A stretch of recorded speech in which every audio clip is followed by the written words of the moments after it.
कुंडलिनी योगा आया है कुंडलिनी से और तंत्र विद्या में इसे शरीर के अंदर की छुपी हुई शक्ति के रूप में बताया जाता है जो ज्यादातर हमारी रीढ़ की हड्डी या तो हमारी नाभि में होती है। और ये एक नॉर्मेटिव तांत्रिक सिस्टम है और कुंडलिनी को एक्टिवेट करने के लिए हमें डोरमेट यूनिट का इस्तेमाल करना पड़ता है, मतलब कि हमें योगा को प्रैक्टिस करना पड़ता है और इसे चैनल किया जाता है ऊपर की तरफ सेंट्रल चैनल की मदद से, जो प्रोसेस करता है हमारा स्पिरिचुअल परफेक्शन को। और भी कई सारे स्कूल जैसे कि कश्मीर का सेज्म, वो कई सारी कुंडलिनी एनर्जीज के बारे में बताता है जो हमारे शरीर के अंदर है, पर उन्हें एक्टिवेट करना उतना जरूरी नहीं है। और कुंडलिनी शक्ति को ज्यादा शिव शक्ति और शक्ति के रूप में बताया जाता है। और कुंडलिनी योगा को सिखाया जाता है यौगिक स्कूल जैसे कि शक्तिज्म और तंत्र स्कूल जो सनातन धर्म में। और कुंडलिनी का नाम और कुंडलिनी योगा जो है वो ज्यादातर एनर्जी को रिप्रेजेंट करते हैं, जैसे कि मंत्र, तंत्र, यंत्र, योगा, यहा, मेडिटेशन और सहाजा।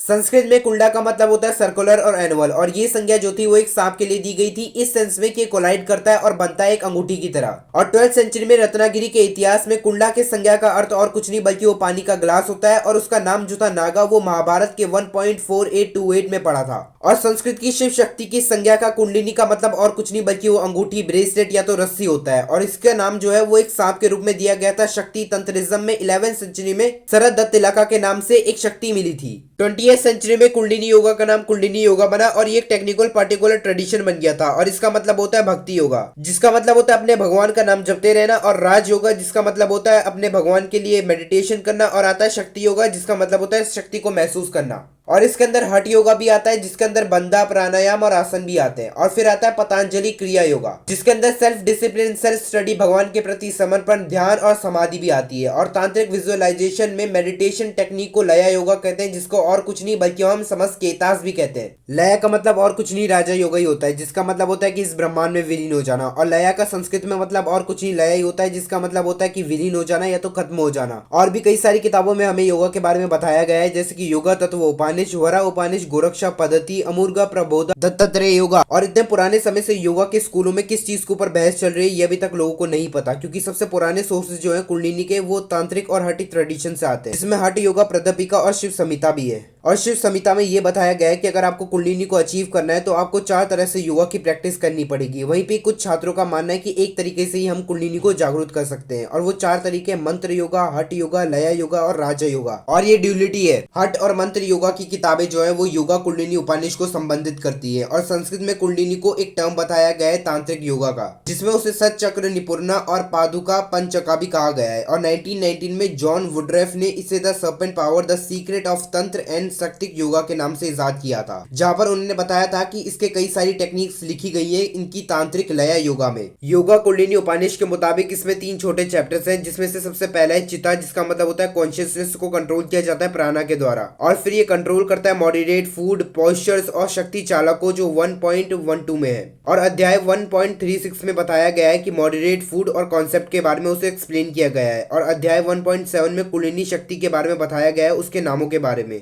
अध्याय 1.7 के मुताबिक मैंने अभी तक आपको जो भी शक्ति के बारे में बताया है वो कुंडलिनी है, और एक बुद्धिमान इंसान इसे अपनी जगह से, अपनी नाभि से मतलब कि अपनी आईब्रोज तक मिडल में लेके जाता है, जिसे हम शक्ति चाला कहते हैं। और अध्याय 1.8 के मुताबिक अगर आप प्रैक्टिस कर रहे हैं योगा को तो इसमें 2 चीजें जो है वो नेसेसरी है। पहला है सरस्वती चालना और दूसरा है प्राणा मतलब कि ब्रीथ करना। और इसे प्रैक्टिस करने की मदद से कुंडलिनी जो है वो स्पाइरल है, ये सीधी हो जाती है। शिवानंद जी ने 1935 में कुंडलिनी योगा की किताब की मदद से कई सारी रीडर्स को बहुत सारे नए आइडियाज दिए थे, क्योंकि उन्होंने अपनी इस किताब में कुंडलिनी योगा के बारे में बहुत ही डिटेल में आइडियाज दिए थे।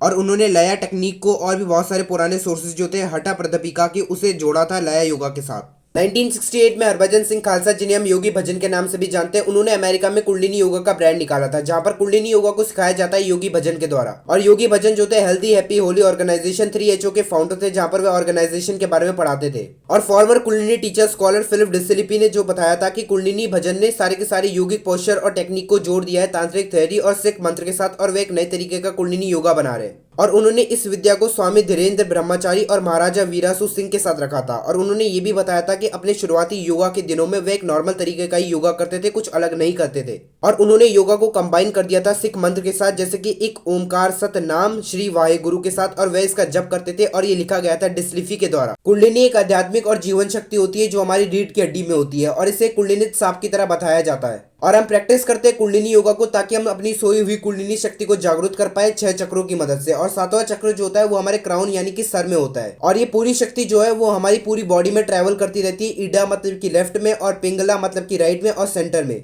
और सुषुम्ना नाड़ी में ये मेन चैनल होता है प्राणिक एनर्जी का पूरी शरीर के अंदर। टेक्निकली कुंडलिनी शक्ति को यौगिक ब्रीदिंग के दौरान एक स्पार्क की तरह बताया गया है प्राणा में और अपाना में, जहां पर तीसरा चक्र जो है सोलर जॉल में जाकर ब्लेंड होता है। और इस पॉइंट में आकर सबसे ऊंचा स्थल जो होता है हमारी कुंडलिनी शक्ति का, मतलब कि हमारे दिमाग से लेकर हमारी रीढ़ की हड्डी तक 1 से 2 चक्र के बीच में ये गिरता रहता है। और जो गोल्डन कोड होता है उसको एक्टिवेट करने के लिए पिट्यूटरी और पाइनल ग्लैंड के बीच में कनेक्शन बताया जाता है, जिसकी मदद से 7वां चक्र एक्टिवेट होता है। कई अलग अलग लोगों की दृष्टियां ली गई थी ताकि हम कुंडलिनी योगा को समझ पाए, और इसे भक्ति के लिए भक्ति योगा, शक्ति के लिए शक्ति योगा और मानसिक शक्ति और नियंत्रण के लिए राजा योगा के रूप में बताया गया। और इसका लक्ष्य यही था कि इसकी रोज प्रैक्टिस करने की मदद से, क्रियाज, मेडिटेशन और साधना की मदद से आप प्रैक्टिकल टेक्नोलॉजी जो होती है इंसानों की ह्यूमन कॉन्शियसनेस को एक्टिवेट कर सकते हैं और क्रिएटिव पोटेंशियल को भी एक्टिवेट कर सकते हैं। और कुंडलिनी योगा के प्रैक्टिस की मदद से आप अपने कर्मों से मुक्त हो सकते हैं और अपने जीवन के लक्ष्य और अपने धर्म को पहचान सकते हैं। और कहा जाता है कि इसे प्रैक्टिस करने से पहले कुंडलिनी को आपको वैराग्य हो जाना चाहिए या तो अपनी सारी इच्छाओं से मुक्त हो जाना चाहिए। और कहा जाता है कि एक गुरु का होना कुंडलिनी योगा में बहुत ज्यादा जरूरी होता है, क्योंकि गुरु जो होता है सबसे बेस्ट मेथड बताता है कुंडलिनी योगा को जागरूक करने के लिए। कुंडलिनी योगा में क्रिया और मेडिटेशन की प्रैक्टिस की मदद से ये हमारे शरीर को लायक बनाते हैं कि हम अपने शरीर में कुंडलिनी शक्ति को धारण कर पाए, जैसे कि हमारे नर्वस सिस्टम और हमारे मन को।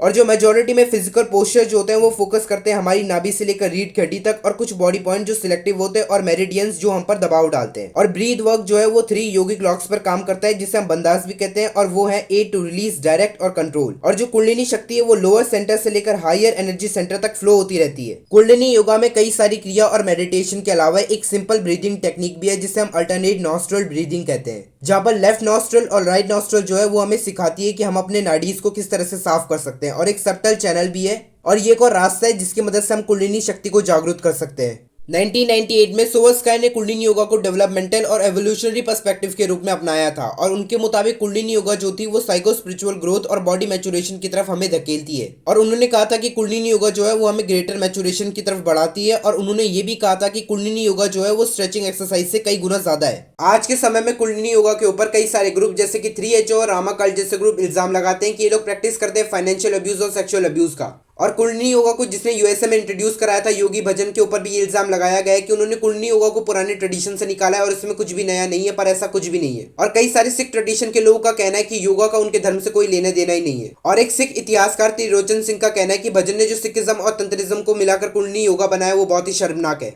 और इससे भी महत्वपूर्ण एक पुजारी है जसवंत सिंह, जो लीडर थे सिखों के ईस्टर्न भारत में, उन्होंने भजन के सहयोग तोरा में कहा था कि वह भजन के कुंडलिनी योगा से एकदम असहमत है। और वह और उनके काउंसिल जो थे शॉक हो गए थे भजन के फैंटास्टिक थ्योरीज को सुनकर। और योगा, तंत्रिज्म, सेक्सुअल प्रैक्टिसेस को सिखाया जाता था भजन के द्वारा, ये उनके काउंसिल ने खुद कहा है। कुंडलिनी योगा के अभ्यास के समय हमें या तो अपने पास क्रिस्टल रखना चाहिए या तो सफेद पहनना चाहिए, और हमें अपनी डाइट भी फॉलो करनी पड़ती है। और हमें किसी भी तरह की दवाई लेने की जरूरत नहीं है, क्योंकि ये बिना किसी दवाई के हमें ठीक करने की शक्ति रखता है। और नॉर्टन ने एक बार अपने छात्रों से कहा था कि ये किसी भी तरह की बीमारी से, मतलब कि अगर आपको किसी चीज की लत है या तो मानसिक रोग है, उससे आपको ठीक कर सकता है बिना किसी पैसे और समय के, रामा कल्ट जैसे इवेंट और प्रोग्राम की मदद से। और जगत ने यह भी कहा था कि हमें कुंडलिनी योगा करते समय कभी भी काला कपड़ा नहीं पहनना चाहिए, क्योंकि ये श्रिंक कर देता है हमारे ऑरे को। और हमें कभी भी अपनी मिडिल फिंगर में कोई भी अंगूठी नहीं पहननी चाहिए, क्योंकि ये हमें कनेक्ट करता है हमारे शनि महाराज के साथ। और एक पुराने छात्र ने जगत की एक फुटेज निकाली थी टिकटॉक वीडियो से, जिसमें जगत ये कहते हैं कि कोविड-19 लॉकडाउन और एलियन वॉर जो है वो एक दूसरे से कनेक्टेड है।